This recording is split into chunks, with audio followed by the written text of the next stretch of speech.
أنا سميرة، ست عادية جدا. كنت بشتغل موظفة في شركة صغيرة وعايشة مع جوزي وولادي في شقة على قد حالنا. جوزي كان راجل طيب ومحترم، بس تعبان، قلبه على قده ومش بيقدر يتحرك كتير.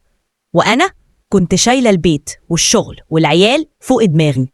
وفي يوم اتنقل عندنا موظف جديد اسمه علاء.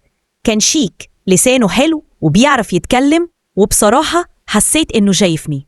كل يوم يكلمني في الشغل، يضحكني، يسأل عليا. ولما لاحظ إني بتوتر لما بيقرب قالها صريحة: انتي عجباني يا سميرة وعايزك. أنا استغربت، خفت، بس قلبي دق. بعد السنين دي كلها ألاقي حد بيهتم بيا كده؟ وللأسف قلبي خدني. بدأنا نخرج حفلات تبع الشغل، وبعدين بقينا نروح رحلات، وكل مرة أحس إني بسيب ورايا الدنيا كلها وبجري وراه. نسيت جوزي اللي نايم في البيت وتعبان، وولادي اللي محتاجين حضني. كنت بشوف علاء هو طوق النجاة، وهو كان عارف يمشيها صح، لحد ما في يوم قال لي: عايز أزور جوزك. عادي يعني، زيارة زمالة. قلبي وقع من الخوف. قلت له: أشوفكم مع بعض؟ قلبي ممكن يقف. ضحك وقال: خليكي جامدة، بصيلي في عيني وأنا هناك. وفعلا جه معايا البيت، وكان جايب معايا مشروبات غريبة، وقال لي: هاتي منها لجوزك، ما تجيبيش ليا، هاتيلي شاي. وعملت له الشاي، وعملت لجوزي المشروب اللي جابه، وقالت له: علاء ما بيشربش غير الشاي في الشغل. وبعد كام دقيقة الكل نام. والله الكل نام، وأنا وهو كنا صاحيين، وتالتنا الشيطان. علاء نام معايا في بيتي في سريري جنب جوزي النايم. وبعد ما خلص قال لي: أنا هاجي كل كام يوم وانتي عارفة هتعملي ايه. وأنا معرفتش أقول لأ. ومن يومها بقى علاء ضيف بيتنا، كل كام يوم يجي والسيناريو بيتكرر. المنوم في كوباية جوزي، العيال بيناموا، وأنا وهو بنكمل اللي بدأناه.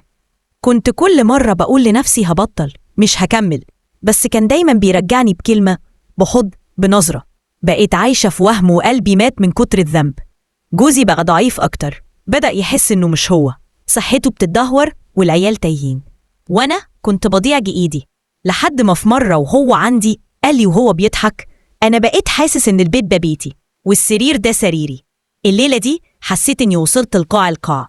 بس الكارثة لسه جاية. بنتي الكبيرة ملك كانت لسه مراهقة، عندها 15 سنة، بقت منطوية، مش بتاكل، مش بتتكلم، بتعيط في الليل. وفي يوم لقيتها بتصرخ في الحمام. جريت عليها، لقيت الدم على الأرض. خفت، شلني الرعب، خدتها وجرينا على الدكتور. الدكتور عمل التحاليل، وبهدوء مرعب قال لي: بنتك حامل. الدنيا لفت بيا، وقعت على الأرض. بنتي حامل؟ إزاي؟ صرخت فيها: عملتي كده يا ملك؟ مع مين؟ فضلت تبكي وتقسم لي: ماما والله ما حصلش حاجة، كنت هطأ. قلبي بيتقطع، مخي مش قادر يصدق إزاي بنتي تبقى حامل وهي بتقسم إنها ما غلطتش. وفين؟ جوه بيتنا. جريت على علاء وقلت له اللي حصل، واتصدمت برد فعله. فضل ساكت شوية وقال: بص يا سميرة، الحل الوحيد إننا نخلص من الموضوع ده من غير ما حد يعرف، نعمل حادثة للبنت ونخلص. صاغت فيه: انت بتقول ايه؟ قال لي: انت عايزة الفضيحة ولا عايزة نعيش؟ قلبي وقع، بس المفاجأة الأكبر كانت لسه جاية. في الليلة دي وأنا بعمل الشاي للكل كعادتي، لاحظت إن في حاجة غلط. علبة المنوم اللي بيحطها لجوزي كانت ناقصة جدا، كأن حد بياخد منها أكتر من مرة. وفي لحظة قلبي وجعني، افتكرت بنتي، ممكن يكون مستحيل. قررت أراقب، قلت له إني تعبانة وهروح أنام، وخليته يفتكر إني نايمة.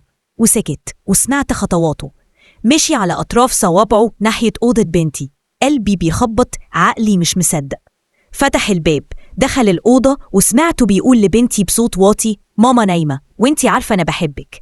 أنا اتجمدت، قلبي اتشل، دخلت عليه زي المجنونة. لقيته بيقلع هدومه وواقف فوق بنتي. صرخت: انت بتعمل ايه؟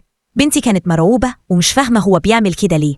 مسكت أي حاجة في إيدي وضربته بيها بكل قوتي، بكل غضبي، بكل وجعي، بكل خيانتي. وقع قدامي ساكت ما بيتحركش. قتلته. أنا دلوقتي قاعدة في البيت مش عارفة أعمل إيه. قلبي مات من زمان، وضميري دفنته بإيدي، واللي كنت فاكراه حب طلع شيطان في صورة بني آدم. بعد ما وقع علاء على الأرض حسيت بدمي بيغلي. كنت شايفة فيه كل حاجة ضيعتها: بيتي، جوزي، بنتي، نفسي. كان لازم أدفع التمن، وكان لازم هو كمان يدفعه. بنتي كانت في حالة صدمة، بتبكي وهي مش قادرة تنطق. كنت بحضنها ودموعي بتنزل وأنا بقول لها أنا السبب، سامحيني. قعدت جنبه أتأكد إنه مات، لكن لقيت قلبه لسه بيدق بصعوبة. جريت على الموبايل، طلبت الإسعاف وقلت لهم في واحد حاول يعتدي على بنتي، تعالى بسرعة. جوزي كان صاحي وكل حاجة سمعها، كان نايم بس مش نايم، وكان شايف وساكت، بصلي بعينين مليانة وجع وقال لي أنا عارف من زمان، بس كنت مستني لحظة ربنا يكشفك. وقتها انهارت وقعدت على الأرض أصرخ سامحني سامحني يا حسين. بس حسين سكت، دمعة واحدة نزلت من عينه وقال لي أنا خلاص مفيش بينا حاجة، بس حافظي على بنتك وولادك، هم مش ذنبهم. النيابة جات والإسعاف خدت علاء، وبنتي دخلت في حالة نفسية صعبة، وأنا دخلت قسم الشرطة. اعترفت بكل حاجة، الخيانة، الكذب، الغلط والدم، والتهمة شروع في قتل، واتستر على اعتداء جنسي وخيانة زوجية. وفي المحكمة بنتي وقفت تشهد وقالت بصوت مهزوز أنا عايزة ماما تفضل معايا، مش مسامحة اللي عملته، بس هي دلوقتي بس رجعت تبقى أمي. القاضي كان حاسم وقرر يحكم ضميره. الحكم 7 سنين حبس مخفف لظروف نفسية قاسية، حضانة الأولاد للأب، متابعة نفسية للبنت تحت رعاية الدولة. أنا دلوقتي في السجن، لكن حرة، مش حرة بإيدي، حرة بضميري اللي كان نايم وصحي. دفعت التمن، بس يمكن بنتي تنجو، يمكن جوزي يعيش براحة، ويمكن لما أخرج ألاقي نفسي تاني. بس هفضل أقول لنفسي الخيانة عمرها ما كانت حب، واللي يبيع ضناه بيتباع، حتى مش الشيطان اللي جابه بإيده.